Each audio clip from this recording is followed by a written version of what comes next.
5th anniversary ಅಂದರೆ like first starting 1 ಇಯರಿಂದ 5 years ತನಕ ಮಾಡಬೇಕಂದ್ರೆ ಅದು ಎಷ್ಟೊಂದು ಜನ ಕ್ಲೈಂಟ್ಸ್ ಕೂಡ ಇರ್ತಾರೆ, ತುಂಬ ಜನ ಒಂದು ಟೀಮ್ ಕೂಡ ಸಪೋರ್ಟಿಗೆ ಇರಬೇಕು. ಬಟ್ ನಾವು ಈಗ ತಂದಿರೋದು DHI ಮತ್ತು ಸಫೈರ್ ನೀಡ್ಲ್ ಆ ಮೆಥಡ್ನು ತಂದಿದ್ವಿ. ಏರ್ ಟ್ರಾನ್ಸ್ಪ್ಲಾಂಟ್ ಮುಂಚೆ PRP ಟ್ರೀಟ್ಮೆಂಟು, GFC ಟ್ರೀಟ್ಮೆಂಟ್ ಆ ಥರ ಬೇರೆ ಏನಾದ್ರು ಟ್ರೀಟ್ಮೆಂಟ್ಸ್ ಇದೆಯಾ ಅಥವಾ ಹೇಗೆ?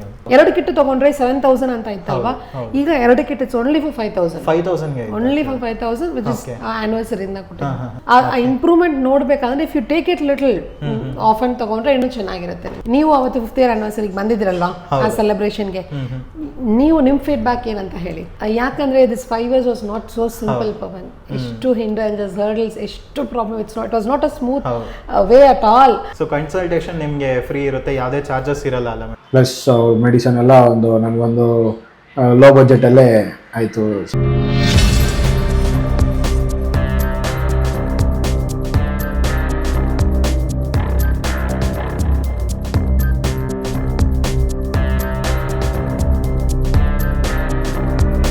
ಓಕೆ, ಇವಾಗ 5th ಆ್ಯನಿವರ್ಸರಿ ಸೆಲೆಬ್ರೇಷನ್ಸ್ ಎಲ್ಲ ಕೂಡ ನೋಡಿದ್ರಿ, ಮುಂಚೆ ಕ್ಲಿಪ್ಸ್ ಎಲ್ಲ ಕೂಡ ನೀವು ನೋಡಿರ್ತೀರ ಯಾವ ಥರ ಇತ್ತು ಹೆಂಗೆ ಅಂತೆಲ್ಲ. ಸೊ 5th ಆ್ಯನಿವರ್ಸರಿ ಹೇಗೋಯ್ತು ಅದ್ರ ಬಗ್ಗೆ ಹೇಳಿ. ಇಟ್ ವಾಸ್ ಸ್ಪ್ಲೆಂಡೆಡ್, ತುಂಬ ಚೆನ್ನಾಗಿತ್ತು. ನೀವೇ ವಿಟ್ನೆಸ್ ಮಾಡಿದಿರಾ. ತುಂಬ ಬ್ಲೆಸ್ಸಿಂಗ್ ಸಿಗ್ತಾ ಅವತ್ತು. ಜಾಸ್ತಿ ಜನ ಬಂದರು. They all blessed. Thank you so much Pavan, ನೀವು ಬಂದಿದ್ದೀರಾ, ತುಂಬ ಖುಷಿ. ಪರವಾಗಿಲ್ಲ, ಯಾಕಂದರೆ ಒಂದು 5th ಆ್ಯನಿವರ್ಸರಿ ಅಂದರೆ ಲೈಕ್ ಫಸ್ಟ್ ಸ್ಟಾರ್ಟಿಂಗ್ 1 ಇಯರಿಂದ 5 ಇಯರ್ಸ್ ತನಕ ಮಾಡಬೇಕಂದ್ರೆ ಅದು ಎಷ್ಟೊಂದು ಜನ ಕ್ಲೈಂಟ್ಸ್ ಕೂಡ ಇರ್ತಾರೆ, ತುಂಬ ಜನ ಒಂದು ಟೀಮ್ ಕೂಡ ಸಪೋರ್ಟಿಗೆ ಇರಬೇಕು. ಸೊ ಎಲ್ಲರೂ ಪ್ರಾಪರಾಗಿ ಇವ್ರು ಕೂಡ 5th ಆ್ಯನಿವರ್ಸರಿ ಕೂಡ ಸೆಲೆಬ್ರೇಟ್ ಮಾಡಿದ್ರು. ಸೊ ಇನ್ನೂ ಕೂಡ ತುಂಬಾ ಒಂದು ಸೆಲೆಬ್ರೇಷನ್ಸ್ ಎಲ್ಲ ಕೂಡ ಬರ್ತಾ ಇರುತ್ತೆ ಫ್ಯೂಚರಲ್ಲಿ. ಸೊ 5th ಆ್ಯನಿವರ್ಸರಿ ಏನಾದ್ರು ಒಂದು ಸ್ಪೆಷಲ್ ಟ್ರೀಟ್ಮೆಂಟ್ಸ್ ಏನಾದ್ರು ಲಾಂಚ್ ಮಾಡಿದ್ದೀರಾ ಅಥವಾ ಹೇಗೆ? ಎಸ್ ಟ್ರೀಟ್ಮೆಂಟ್ಸ್ ಅಂದರೆ ಈಗ ನಾವು ಥೆರಪೀಸ್ ತೊಗೊಂಡ್ರೆ, ಈಗ ನಿಮ್ಗೆ ಗೊತ್ತಲ್ಲ PRP, GFC, SPL ಅಂತ ಮಾಡ್ತೀವಂತ. ಈಗ ಎಕ್ಸೋಸೋಮ್ಸ್ ಅಂತ ಒಂದು ಮಾಡ್ತಾ ಇದ್ವಿ. ಎಸ್ ಅದು ಬಂದಿದೆ. ಅದು GFCಕ್ಕಿಂತ ಸ್ವಲ್ಪ ಚೆನ್ನಾಗಿರುತ್ತೆ. ಅದು ಒಂದು ಮಾಡಿದ್ವಿ. ಆಮೇಲೆ ಈಗ ಟ್ರಾನ್ಸ್ಪ್ಲಾಂಟೇಷನ್ ಅಂದಾಗ ಮೆಥಡ್ ನಾವು ನಿಮ್ಗೆ ಗೊತ್ತು, ನಮ್ಮ BioFUA ಯೂಸ್ ಮಾಡೋದು. ಬಟ್ ನಾವು ಈಗ ತಂದಿರೋದು DHI ಮತ್ತು ಸಫೈರ್ ನೀಡ್ಲ್ ಆ ಮೆಥಡ್ನು ತಂದಿದ್ವಿ. ಸೊ ಅದು ಯಾವ ತರ ಇರುತ್ತೆ? ಇಲ್ಲ, ಅದು ಓಲ್ಡ್ ಮೆಥಡ್. ಅದು ಈಗ ಹೊಸದು ಬಂದಿಲ್ಲ, ಬಟ್ ಅದು HSN ಅಲ್ಲಿ ಹೊಸದಾಗಿ ತಂದಿರೋದು. ಅದೇ ಇದು method of doing, method of hair transplantation. Yes. So ಇವಾಗ 3 ಮೆಥಡ್ಸ್ ಅಂತ ಹೇಳಿದ್ರಲ್ಲ ಮೇಡಮ್, ಸೊ ಯಾವ ತರ ಇರುತ್ತೆ ಅಂದ್ರೆ 3 ಸೇಮ್ ಪ್ರೊಸೀಜರ್ ಇರುತ್ತಾ ಅಥವಾ ಪೇನ್ಫುಲ್ ಇರುತ್ತಾ ಅಂತ ತುಂಬಾ ಜನಕ್ಕೆ ಗೊತ್ತಾಗುತ್ತೆ. ಪೇನ್, ಲಿಟಲ್ ಪೇನ್ ಎಲ್ಲಾದ್ರಲ್ಲೂ ಇರುತ್ತೆ, ವಿತೌಟ್ ಪೇನ್ ಏನೂ ಇಲ್ಲ. C BioFUA was the best method of transplantation ಅಂತ. DHI is like and pen method ಅಲ್ಲಿ ಮಾಡಿಸ್ತೀವಿ. Sapphire needle using that needle ಅದು ಮಾಡೋದು. ಸಿ ಎಲ್ಲ ಚೆನ್ನಾಗೇ ಇರುತ್ತೆ. It depends. ಕೆಲವ್ರು ಏನ್ ಮಾಡ್ತಾರೆ, ನಂಗೆ ಅದೇ ಬೇಕು, ನನ್ಗೆ ಇದೇ ಬೇಕು ಅಂತ ಹೇಳ್ತಾರೆ, ಅವರಿಗೆ ಮಾಡೋದು ಅಷ್ಟೇ. ಓಕೆ, ಸೊ ಆ ತರ 3 ಪ್ರೊಸೀಜರ್ ಅಲ್ಲಿ ಅವ್ರು ಚೂಸ್ ಮಾಡಬಹುದಾ ಅಥವಾ ಅವ್ರನ್ನ ಚೂಸ್ ಮಾಡಬಹುದು? ಅದರ್ವೈಸ್ ನೀವು ಸಜೆಸ್ಟ್ ಮಾಡ್ತೀರಾ? ವಿ ಆಲ್ಸೋ ವಿಲ್ ಸಜೆಸ್ಟ್ ಇದು ಚೆನ್ನಾಗಿರುತ್ತೆ ಹೆಂಗೆ ಅಂತ. ಬಟ್ ಒಳ್ಳೆ ಡೆನ್ಸಿಟಿ ಕೊಡಬೇಕಂದ್ರೆ best is BioFUA, otherwise sapphire.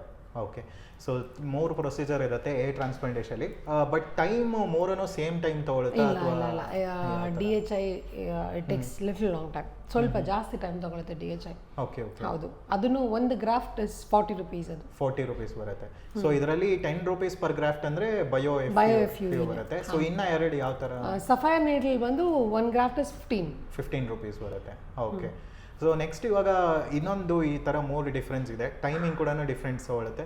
Results ಎಲ್ಲದಕ್ಕೂ ವೇರಿ ಆಗುತ್ತಾ ಅಥವಾ ಎಲ್ಲ ಒಂದೇ? ಇಲ್ಲ, ರಿಸಲ್ಟ್ ಎಲ್ಲ ಚೆನ್ನಾಗಿರುತ್ತೆ. ಬಟ್ ಆದಷ್ಟು ಒಳ್ಳೆ ಡೆನ್ಸ್ ಕೊಡಬೇಕಂದ್ರೆ ಅದು BioFUA ಚೆನ್ನಾಗಿ ಡೆನ್ಸ್ ಕೊಡುತ್ತೆ. And next sapphire needle. DHI ಸ್ವಲ್ಪ ಅಷ್ಟು ಡೆನ್ಸ್ ಇಟ್ಸ್ ಡಿಫಿಕಲ್ಟ್.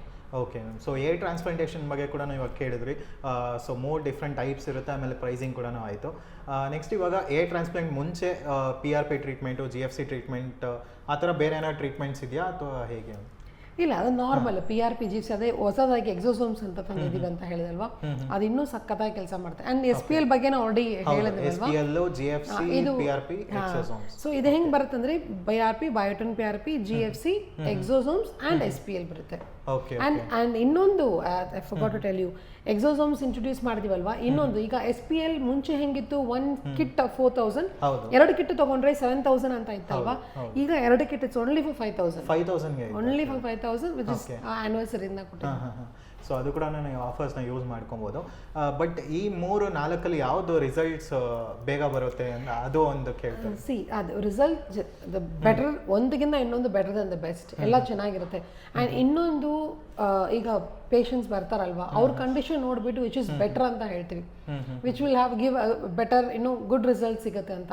ಸೊ ಅವ್ರ ತಲೆ ನೋಡಿಬಿಟ್ಟು ಅವ್ರ ಕಂಡೀಷನ್ ನೋಡಿಬಿಟ್ಟು ನಾವೇ ಅವ್ರಿಗೆ ಓಕೆ. ನೆಕ್ಸ್ಟ್ ಇವಾಗ 1 ಮಂತ್ ಇವಾಗ GFC ತೊಗೊಂಡು ಸೆಕೆಂಡ್ ಮಂತ್ PRP ತೊಗೊಂಡು ಆ ಥರ ನಾವು ಚೇಂಜ್ ಮಾಡ್ಬೋದಾ ಅಂತ ಅದನ್ನು ತುಂಬಾ ಜನ ಡೌಟ್ ಇರುತ್ತೆ. ಬೆಟರ್ ಇಸ್ ಲೈಕ್ ಈಗ GFC ಅವ್ರ ಎಕ್ಸೋಸೋಮ್ ಫಾಲೋ ಮಾಡಿದ್ರೆ ಮಾಡ್ತಾ ಇದ್ರೆ ಚೆನ್ನಾಗಿರುತ್ತೆ. ಆಮೇಲೆ ಬೇಕಾದ್ರೆ certain things once in 4 months ಒಮ್ಮೆ ಮಂತ್ಲಿ ಒನ್ಸ್ 4 ಮಂತ್ಸ್ ಮಾಡ್ತೀವಲ್ವಾ, GFC ಆಗಲಿ ಎಕ್ಸೋಸೋಮ್ಸ್ ಆಗಲಿ, ಅದಾದ್ಮೇಲೆ if it is working properly ಅದು 4 ಮಂತ್ಸ್ ಒನ್ಸ್ ಫಾಲೋ ಅಪ್ ಮಾಡಿದ್ರೆ ಸಾಕಾಗುತ್ತೆ, ಅಷ್ಟೇ ಸಾಕಾಗತ್ತೆ. ಆ್ಯಂಡ್ ಇಲ್ಲ ಈಗ ನಮ್ಗೆ ಎಕ್ಸೋಸೋಮ್ಸ್ ಬಗ್ಗೆ ಗೊತ್ತಿಲ್ಲ, ಈ ಮಂತ್ ನಾನು GFC ತಗೊಂಡ್ಬಿಟ್ಟೆ, it's okay, next month you can come and take exosomes. So ಆ ಇಂಪ್ರೂವ್ಮೆಂಟ್ ನೋಡ್ಬೇಕಂದ್ರೆ if you take it little often ತಗೊಂಡ್ರೆ ಇನ್ನೂ ಚೆನ್ನಾಗಿರುತ್ತೆ ನಿಮಗೆ. ಓಕೆ. ಸೊ ಈ ಪ್ರೊಸೀಜರ್ಸ್ ಎಲ್ಲ ಮಾಡ್ತಿರುವಾಗ ಅವ್ರಿಗೆ ಏನಾದ್ರು ಮೆಡಿಕಲ್ ಹೆಲ್ತ್ ಇಶ್ಯೂಸ್ ಆ ಥರ ಎಲ್ಲ ಇದ್ರೆ ತೊಗೊಬೋದಾ, ಅದೂ ಡೌಟ್ ಇರುತ್ತೆ. ಸೊ ಟ್ರಾನ್ಸ್ಪ್ಲಾಂಟೇಷನ್ಗೆ ನೀವು ಯೂಶಲಿ ಏನು ಹೇಳ್ತೀರಾ, ಬ್ಲಡ್ ಟೆಸ್ಟ್ ಮಾಡ್ಕೊಂಡ್ಬಂದ್ರೆ ಅದ್ರಲ್ಲಿ ನಮಗೆ ಗೊತ್ತಾಗುತ್ತೆ ಅಂತ.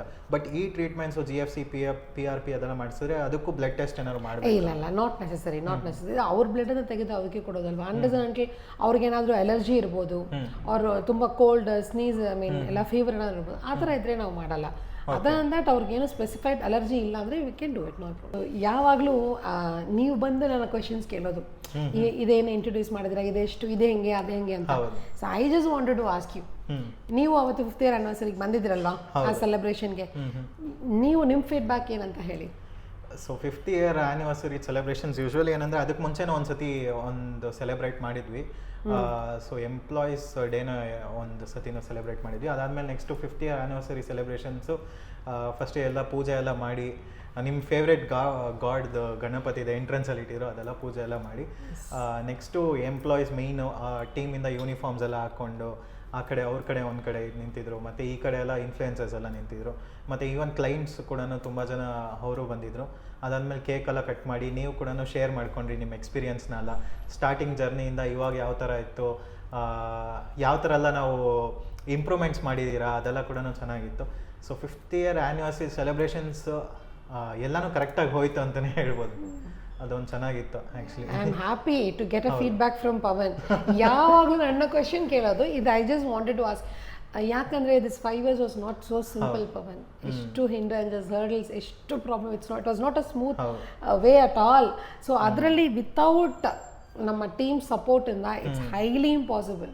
ಕರೆಕ್ಟ್. ಯಾಕಂದರೆ ಒಂದು ಟೀಮ್ ಇದ್ರೇ, ಪರ್ಫೆಕ್ಟ್ ಟೀಮ್ ಇದ್ರೇ ಅದು ಒಂದು ಇದಾಗೋದು. ಯಾಕಂದರೆ ಒಂದು ಟ್ರೀಟ್ಮೆಂಟ್ಸ್ ಆಗಲಿ ಒಂದು ಮಾಡಬೇಕಾದ್ರೆ ಒಂದು ಕಮ್ಯುನಿಕೇಷನ್ ಇಂಪಾರ್ಟೆಂಟು. ಸೊ ಅದೆಲ್ಲನೂ ಚೆನ್ನಾಗಿ ಹೋಯ್ತು, ಇನ್ನೂ ಕೂಡ ಹೋಗ್ತಾ ಇದೆ. ಸೊ ಇನ್ನು ಬೇರೆ ಬ್ರಾಂಚಸ್ ಕೂಡ ಬರಲಿ. ತುಂಬ ಜನ ಕೇಳ್ತಿರ್ತಾರೆ HSNದು ಸರ್ ಮೈಸೂರಲ್ಲಿಲ್ವಾ, ಶಿವಮೊಗ್ಗಲ್ಲಿಲ್ವಾ ಅಂತ. ಇನ್ನು ಬ್ರಾಂಚಸ್ ಕೂಡ ಬರ್ತಾ ಇರುತ್ತೆ. ಸೊ ಏನಾದ್ರು ಪ್ಲಾನ್ ಇದೆಯಾ? ಇಲ್ಲ, ಅಷ್ಟು ಬ್ರಾಂಚ್ ಇದ್ರೆ ಮತ್ತೆ ಪವನ್ ಎಲ್ಲಂತ ಹೋಗ್ತೀರಾ, ಅದಕ್ಕೆ ಪವನ್ಗೋಸ್ಕರ ಇಲ್ಲೇ ಇಟ್ಟಿದ್ದೀವಿ. ಸೊ ಇನ್ನೊಂದು ಏನಂದರೆ ಇವ್ರದ್ದು ಬ್ರಾಂಚಸ್ ಆ್ಯಕ್ಚುಲಿ ಬೇಕಾಗಿಲ್ಲ. ಯಾಕಂದರೆ ನೀವು ಯಾರು ಟ್ರಾನ್ಸ್ಪ್ಲಾಂಟ್ ಮಾಡ್ಕೊಬೇಕು ಅಂದರೆ ಸೊ ಇವ್ರದ್ದೇ ಕೂಡ ಒಂದು ಸ್ಟೇ ಕೂಡ ಪ್ರೊವೈಡ್ ಮಾಡ್ತಾರೆ ನಿಮಗೆ, ಪರ್ಟಿಕ್ಯುಲರ್ 1 ಡೇಗೆ. ಆಮೇಲೆ ಫುಡ್ ಕೂಡ ಫೆಸಿಲಿಟಿ ಇರುತ್ತೆ. ಸೊ ಆ ಥರ ಎಲ್ಲ ಇರೋದ್ರಿಂದ ಸೊ ನೀವು ಇಲ್ಲೇ ಬಂದು ಮಾಡಿಸ್ಕೊಂಡ್ರೆ ನಿಮಗೆ ಮೇಯ್ನ್ ಯೂನಿಟ್ ಆಗಿರೋದ್ರಿಂದ ನಿಮ್ಗೆ ಓಡಾಡೋಕ್ಕೆ ಪಬ್ಲಿಕ್ ಟ್ರಾನ್ಸ್ಪೋರ್ಟ್ ಎಲ್ಲ ಕೂಡ ಹತ್ರ ಇದೆ. ಸೊ ಅದೊಂದು ಕರೆಕ್ಟಾಗಿ ಮಾಡಿದ್ದಾರೆ, ಎಲ್ಲನೂ ಪ್ಲ್ಯಾನಿಂಗ್ ಆಗಿ ಮಾಡಿ. ಓಕೆ. ಸೊ ಇವಾಗ ಕೂಡ ಡೀಟೇಲ್ಸ್ ಎಲ್ಲ ಕೂಡ ತಿಳ್ಕೊಡ್ರಿ. ಇನ್ನೂ ಏನಾದ್ರು ಡೀಟೇಲ್ಸ್ ಬೇಕಾದ್ರೆ ನೀವು ಕಮೆಂಟ್ಸಲ್ಲಿ ಕೂಡ ಕೇಳ್ಬೋದು, ಅದು ನೆಕ್ಸ್ಟ್ ವೀಡಿಯೋಲ್ಲಿ ಕೂಡ ಬರುತ್ತೆ. ಅಥವಾ ಇವ್ರದ್ದು ಫೋನ್ ನಂಬರ್ ಇರುತ್ತೆ, ನಿಮಗೆ ಯಾವ್ದು ಬೇಕಾದ್ರೂ ಡೀಟೇಲ್ಸು, ಅಪಾಯಿಂಟ್ಮೆಂಟ್ಸಿಗೆ ಬೇಕಾದ್ರೂ ಕಾಲ್ ಮಾಡ್ಬೋದು, ಅಥವಾ ಕನ್ಸಲ್ಟೇಷನ್ ಕೂಡ ಬರ್ಬೋದು. ಸೊ ಕನ್ಸಲ್ಟೇಷನ್ ನಿಮಗೆ ಫ್ರೀ ಇರುತ್ತೆ, ಯಾವುದೇ ಚಾರ್ಜಸ್ ಇರಲ್ಲ ಅಲ್ಲ ಮೇಡಮ್. ಸೊ ಅದು ಟ್ರೀಟ್ಮೆಂಟ್ಸ್ ಬಗ್ಗೆ ಎಲ್ಲ ನೀವು ತಿಳ್ಕೊಬೋದು. ಸೊ ನೆಕ್ಸ್ಟ್ ವೀಡಿಯೋ ನೋಡೋಣ. ಅಂಟಿಲ್ ಬಾಯ್. ಮುಂಚೆ ಒಂದು ವರ್ಷ ಹಿಂದೆ ನನಗೆ ಒಂಥರ ಹೇರ್ ಫಾಲ್ ಜಾಸ್ತಿ ಇತ್ತು. ಫ್ರಂಟ್ ಸೈಡು ಸ್ವಲ್ಪ ಹೇರ್ ಫಾಲ್ ಜಾಸ್ತಿ ಇದ್ದು ಒಂಥರ ಶೇಪ್ ಚೇಂಜ್ ಆಗಿತ್ತು, ನನ್ನ ಮುಖನೇ ಶೇಪ್ ಚೇಂಜ್ ಆಗಿತ್ತು. ಫ್ರೆಂಡ್ಸ್ ಎಲ್ಲ ಏನು ಹೇರ್ ಫಾಲ್ ಜಾಸ್ತಿ ಆಗ್ತಾಯಿದೆ ಅಂತ ಹೇಳಿದ್ರು. ಸೊ ಅದಕ್ಕೋಸ್ಕರ ನಾನು ಯಾರೋ ನಮ್ಮ ಫ್ರೆಂಡ್ಸ್ ಒಬ್ಬರು ರೆಕಮೆಂಡ್ ಮಾಡಿದ್ರು HSN ಅಂತ. ಅದು ನೋಡಿ ನಾನು ಒಂದು ಬಂದು ಕನ್ಸಲ್ಟೇಷನ್ ಮಾಡಿ, ಆಮೇಲೆ 1 ವೀಕ್ ಆದಮೇಲೆ 2500 ಗ್ರಾಫ್ಸು ನಾನು ಏರ್ ಟ್ರಾನ್ಸ್ಪ್ಲಾಂಟೇಷನ್ ಮಾಡಿದೆ. ಇವಾಗ 6-7 months ಆಯಿತು. ಇವಾಗ ರಿಸಲ್ಟ್ ತುಂಬ ಚೆನ್ನಾಗಿದೆ. I am feeling happy. ಒಳ್ಳೆ ಕೋಆಪ್ರೇಷನ್ ಇತ್ತು, ಒಳ್ಳೆ ಕ್ವಾಲಿಫೈಡ್ ಡಾಕ್ಟರ್ಸ್ ಇದ್ದಾರೆ. ಒಂದು ಗ್ರಾಫ್ಟ್ಗೆ 10 ರೂಪಾಯಿ, 10 rupees ಆಯಿತು. 2500 ಗ್ರಾಫ್ಸು 25,000 ಆಯಿತು. ಪ್ಲಸ್ ಅವ್ರ ಮೆಡಿಸನ್ ಎಲ್ಲ ಒಂದು ನನಗೊಂದು ಲೋ ಬಜೆಟಲ್ಲೇ ಆಯಿತು. ಸ್ವಲ್ಪ ಖುಷಿ ಆಯಿತು HSN ಬಂದಿದ್ದಕ್ಕೆ.